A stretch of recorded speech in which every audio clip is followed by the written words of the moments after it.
Class 4th के student ध्यान देंगे। आप लोगों को ग्रामर में फर्स्ट चैप्टर आप लोगों को पढ़ाया जा चुका है, उसका एक्सरसाइज भी समझा दिए थे। आज आप लोगों का second chapter this sentence and kinds of sentence ये लेकर आए हैं और आप लोग ध्यान दें, समझेंगे। जो सेकेंड चैप्टर आपका ग्रामर में है उसमें सबसे पहले आप जानिए सेंटेंस। सेंटेंस मीन्स होता है वाक्य, और इसका डिफिनेशन भी आपको लर्न करना पड़ेगा। डिफिनेशन क्या है? The group of words which make complete sense is called a sentence. The group of words यानी शब्दों का एक समूह, शब्दों का एक ऐसा समूह विच मेक्स कंप्लीट सेंस, जो किसी कथन को कंप्लीट करता हो, जो एक बात पूरी करता हो, इज कॉल्ड ए सेंटेंस, उसे सेंटेंस कहते हैं। एग्जाम्पल देख लें आप लोग, राम इज ए बॉय। अब यह एक सेंटेंस है, राम इज ए बॉय। क्यों? राम एक वर्ड हुआ, इज दूसरा वर्ड है, ए तीसरा वर्ड है और बॉय चौथा वर्ड है। ये चारों वर्ड एक साथ जब मिले हैं, जुड़े हैं, तब जाकर के एक बात पूरी हुई है कि राम एक लड़का है। तो इस प्रकार ये क्या होगा? सेंटेंस कहलाता है। सेंटेंस ये ना सोचिए चार ही वर्ड के होते हैं, यानी 4, 5, 6, 10 या 20 वर्ड, मतलब अधिक से अधिक। इसमें सीमित नहीं है, लिमिट नहीं है कितने वर्ड के सेंटेंस होता है। तो आप ये जाने कि वर्ड के समूह को यानी वर्ड के ग्रुप को ही सेंटेंस कहते हैं, जिसका एक कंप्लीट सेंस निकलता है। समझ में आ गया होगा? अब आपको पढ़ना है काइंड्स ऑफ सेंटेंस। सेंटेंस कितने प्रकार के होते हैं?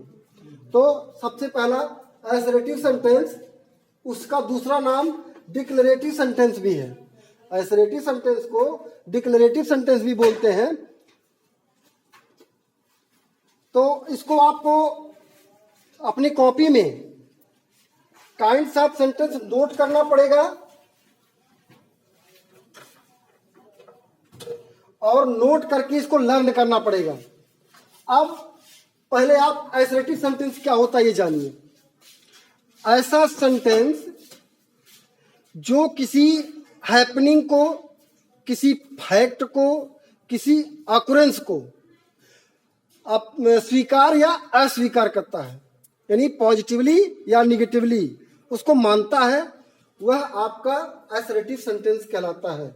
आपके बुक में डिफिनेशन दिया है, a sentence that express a fact, an occurrence, an event, a condition in a positive or negative manner is called assertive sentence. यानी एक ऐसा सेंटेंस जो किसी फैक्ट को, जो किसी ऑकरेंस को, जो किसी इवेंट को पॉजिटिवली या निगेटिवली दोनों मैनर में एक्सेप्ट करता है, उसे हम असर्टिव सेंटेंस कहते हैं। तो अभी आपको सेंटेंस में इसके डिफिनेशन में दो बातें आई, पॉजिटिवली या निगेटिवली। इसीलिए ये सेंटेंस दो काइंड्स का बन जाता है, एक पॉजिटिव जिसका दूसरा नाम अफर्मेटिव भी होगा, आगे चल के पढ़ेंगे, और दूसरा होता है निगेटिव। पॉजिटिव में क्या होता है? पॉजिटिव में किसी ऑकरेंस को, किसी फैक्ट को, किसी हैपनिंग को एडमिट किया जाता है, स्वीकार किया जाता है, उसको माना जाता है।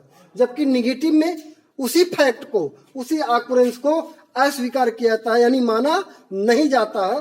वहां पे आपका निगेटिव होता है। निगेटिव की पहचान क्या होती है? निगेटिव सेंटेंस में नॉट लगा रहता है, नो और नॉट।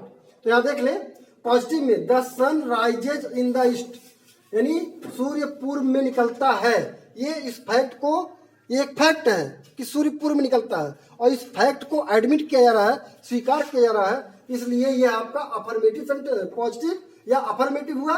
दूसरा देखिए, ही डू नॉट प्ले हॉकी, वह हॉकी नहीं खेलता है। यहाँ पे निगेटिवली यानी इस फैक्ट को, इस हैपनिंग को नहीं माना जा रहा है, निगेटिव कर दिया जा रहा है कि हॉकी नहीं खेलता है। तो यहाँ पे यह हो गया आपका निगेटिव सेंटेंस हो गया। तो असर्टिव के दोनों पार्ट, पॉजिटिव और निगेटिव, ये दोनों आपके सामने हो गए। आप लोग इसको देखेंगे, अपनी बुक में पढ़ेंगे, उसका इसको नोट करके इसका डिफिनेशन लिखा गया है, पढ़ के इसको आप देखेंगे। आगे देखिए, इंट्रोगेटिव सेंटेंस। अगला सेंटेंस है इंट्रोगेटिव सेंटेंस। ये क्या होता है? आप देखे होंगे आपके फर्स्ट इंग्लिश फर्स्ट में जहाँ चैप्टर खत्म होता है उसके बाद क्वेश्चन दिए जाते हैं। उसमें क्वेश्चन में आपसे प्रश्न पूछा जाता है और उसका आंसर आपको बुक से ढूंढ के लिखना रहता है। तो वो क्वेश्चन क्या है? क्वेश्चन वही इंट्रोगेटिव सेंटेंस है, यानी ऐसे सेंटेंस जिससे प्रश्न पूछने का कार्य किया जाता हो, ऐसे सेंटेंस जिनसे प्रश्न पूछने का कार्य किया जाता हो उसे हम इंट्रोगेटिव सेंटेंस कहते हैं। इसमें इसका डेफिनेशन देखिए, this type of sentence ask A question and has a question mark, यानी इस प्रकार का जो वाक्य होता है वो प्रश्न पूछता है और उसमें प्रश्न मार्क यानी क्वेश्चन मार्क लगा होता है। ध्यान दें, यहाँ पे एग्जाम्पल दिया गया, व्हेन डू यू प्ले, तुम कब खेलते हो, यानी आपसे प्रश्न पूछा गया व्हेन डू यू प्ले। तो ये जो है आपका क्या हो गया? Interrogative sentence. उसकी लास्ट में ये पहचान जान लीजिए, उसमें क्वेश्चन मार्क जरूर लगा रहता है। अब आपकी बुक में जो तीसरा टाइप दिया है, तीसरा टाइप है इंपरेटिव सेंटेंस। ये इंपरेटिव सेंटेंस क्या होता है? एन इंपरेटिव सेंटेंस एक्सप्रेस ए कमांड और ए रिक्वेस्ट और एन एडवाइस।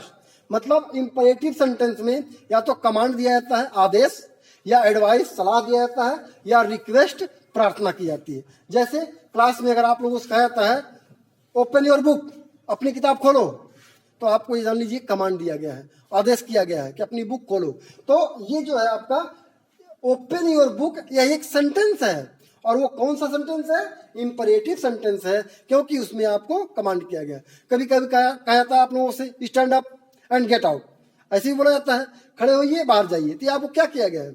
आपको ऑर्डर दिया गया है।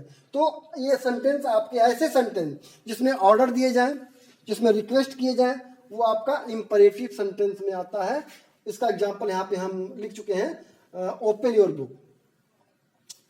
अगला फोर्थ और लास्ट आप लोगों की बुक में चैप्टर में सिर्फ 4 टाइप्स के ही सेंटेंस दिए गए हैं। फोर्थ टाइप जो है आपका एक्सक्लेमेटरी सेंटेंस है। फोर्थ टाइप जो आपका एक्सक्लेमेटरी सेंटेंस है, ये क्या होता है? Exclamatory sentence,